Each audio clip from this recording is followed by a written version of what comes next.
Quelques travaux de dernière minute, une plaque qui ne veut pas se laisser voiler, des objets de culte qui attendent leur heure.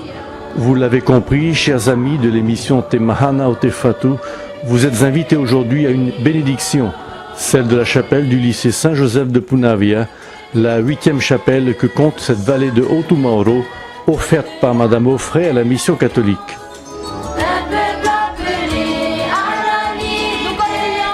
Cette inauguration sera aussi pour nous l'occasion de vous présenter les acteurs de la pastorale de ce lycée professionnel privé tenu par les sœurs d'Anne-Marie Javoué et qui compte des annexes au Tuamotu, au Gambier et aux Marquises.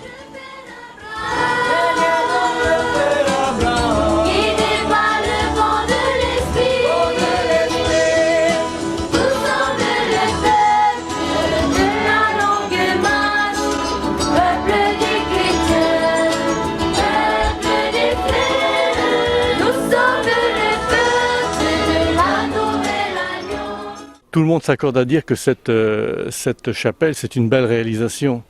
Ça a coûté quand même des efforts et beaucoup de soucis, je suppose. J'irai plus loin, c'est un pur joyau, une pure merveille. Effectivement, on a mis un peu plus de 6 ans, on a eu des difficultés pour lancer les travaux. Il faut savoir que donc, des élèves du lycée, de la section bâtiment ont contribué fortement, notamment sur le savoir-faire, quoi. Et les matériaux sont des matériaux nobles, on dirait. Tout à fait, tout ce qui concerne les accessoires liturgiques et surtout le mobilier liturgique ont été faits à partir de bois précieux et faits localement. Nous avons accompagné ce projet par nos prières, par notre désir de voir le Seigneur placé là au milieu de ces jeunes qui ont défilé déjà depuis plusieurs années. Pour tous ceux qui vont venir encore, qu'ils rencontrent le Seigneur dans le lieu où ils sont éduqués, enseignés, préparés à la vie.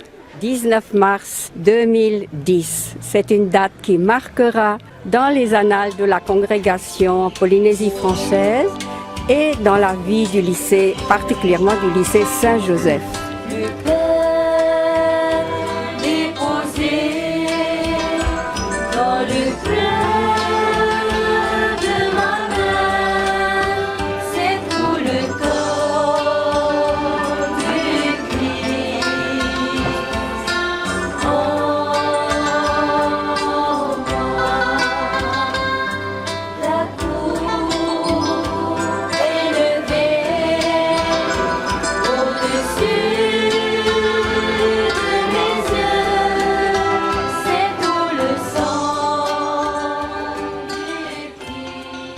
Je pense que le but principal d'Anne-Marie Javoué, en s'occupant des jeunes, mais aussi d'autres personnes, c'est de mettre l'homme debout.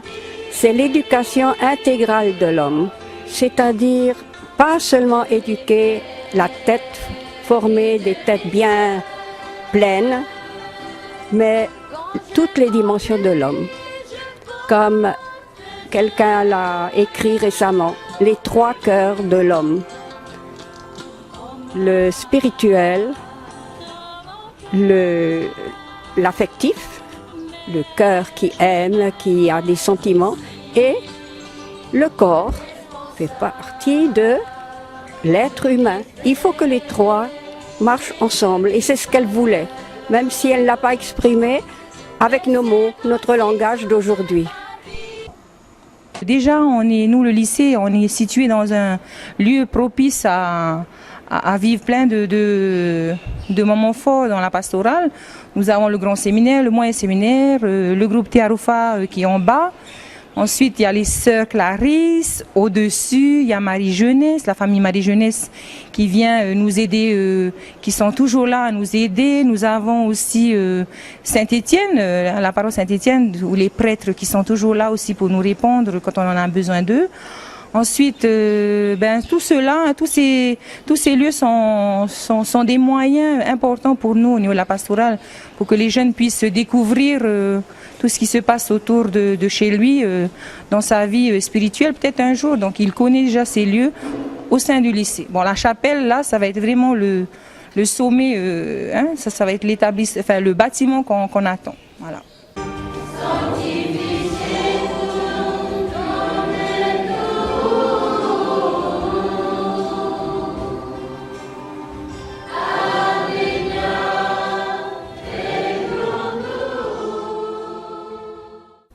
Alors, les joies, c'est bien sûr, les joies, c'est l'organisation des événements, la rencontre avec les jeunes lors des retraites, le travail fait ensemble, en équipe. Et la joie, elle vient lorsqu'on a des jeunes qui sont heureux, épanouis au sortir d'une retraite, qui ont relevé des défis lors d'une messe, lorsque des professeurs s'investissent pour, par exemple, la décoration d'une messe, lorsque des gens donnent de leur temps ou font des gestes pour le Seigneur. Quelque part, c'est des fruits qui nous remplissent de joie. Et je crois que la pastorale d'un lycée a comme tâche de proposer à un maximum de personnes l'occasion de faire un geste pour le Seigneur. Prenons par exemple une campagne de carême. Si on a besoin de récolter des fonds pour une campagne de carême, si un généreux donateur nous donnait 1 million, on pourrait penser qu'on a réussi la campagne de carême. Mais en fait, non. On l'aurait peut-être réussi financièrement, mais on n'aurait pas joué notre rôle de donner l'occasion à un grand nombre de personnes de faire un geste.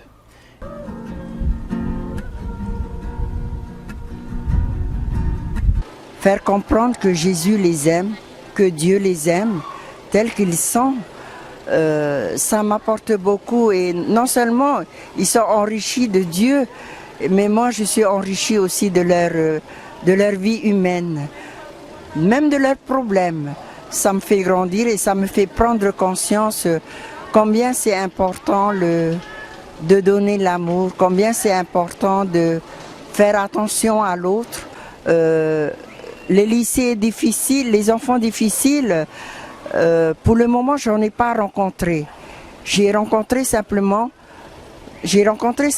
des enfants qui ont besoin d'avoir un peu plus d'attention pour eux, des enfants qui ont besoin de comprendre certaines choses, des enfants qui ont besoin d'exprimer, qu'on les comprenne. Voilà ce que j'ai rencontré.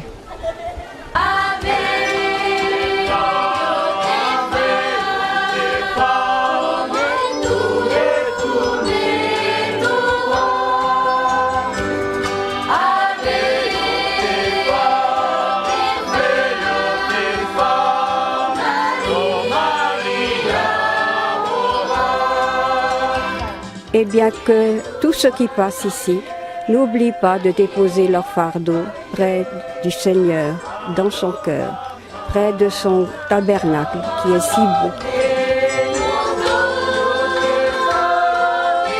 Seigneur, je voulais te dire que à partir d'aujourd'hui, je viendrai te louer, te chanter, t'adorer, parce que tu es infiniment bon pour moi. Et parce que tu es dans notre chapelle et tu vis dans le tabernacle, Seigneur.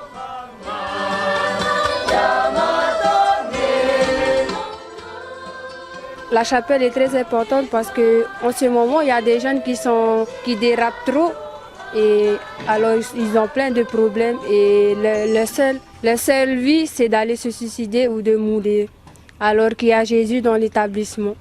Alors je dis aux jeunes que Jésus est dans l'établissement et vous avez le droit d'aller prier, demander de l'aide au lieu d'aller faire des conneries.